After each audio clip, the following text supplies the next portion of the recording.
ये गुल्ली चल रहा है। हाँ चल रहा, तीनों मोरी चल रहा। हाँ तीनों मोरी चल रहा। इतना पानी उतरा।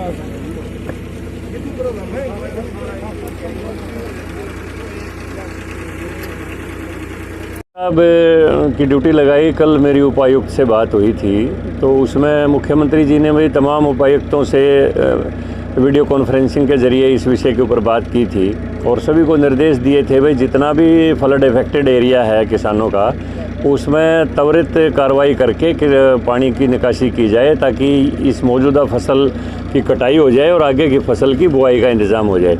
तो उसके लिए पूरी सरकार तत्परता से काम कर रही है और आज इसी विषय में मैं यहाँ पर आया हूँ। यहाँ सामने और भेणी सुरजन दोनों गांवों की ये समस्या है, उधर भेणी मातों की भी समस्या है।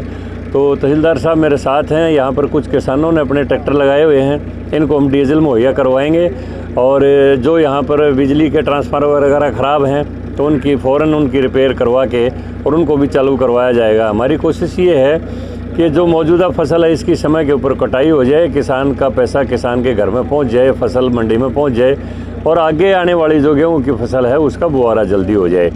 तो इसके लिए पूरी सरकार गंभीरता से इस विषय को ले रही है और बहुत जल्दी इस पानी का समाधान है। मतलब दिनों रात किसान भी लगे हुए हैं, इनकी जो भी मदद की ज़रूरत है, बिजली कहीं पर अगर कनेक्शन है तो वहाँ पर बिजली को ठीक करवाना, अगर कहीं पर इंजनों से काम चल सकता है तो टेक्निकल स्टाफ वो पहुंचाएगा और जहां पर ट्रैक्टर स्वयं किसान लगा के पानी की निकासी कर रहे हैं वहां पर किसानों को डीजल मुहैया करवाया जाएगा।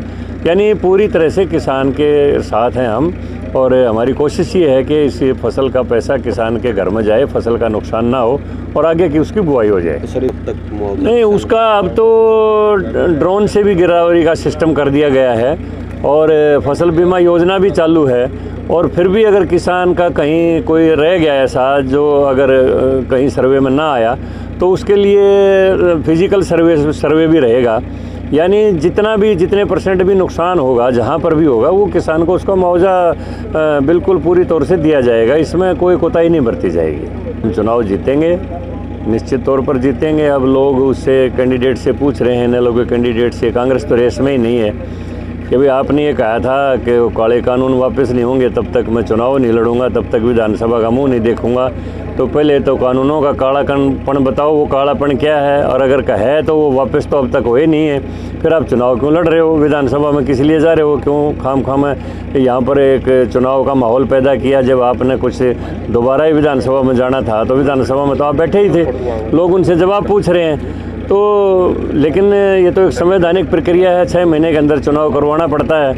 तो बीजेपी का कैंडिडेट हमारा जो गोविंद कांडा है वहाँ निश्चित तौर के ऊपर चुनाव जीत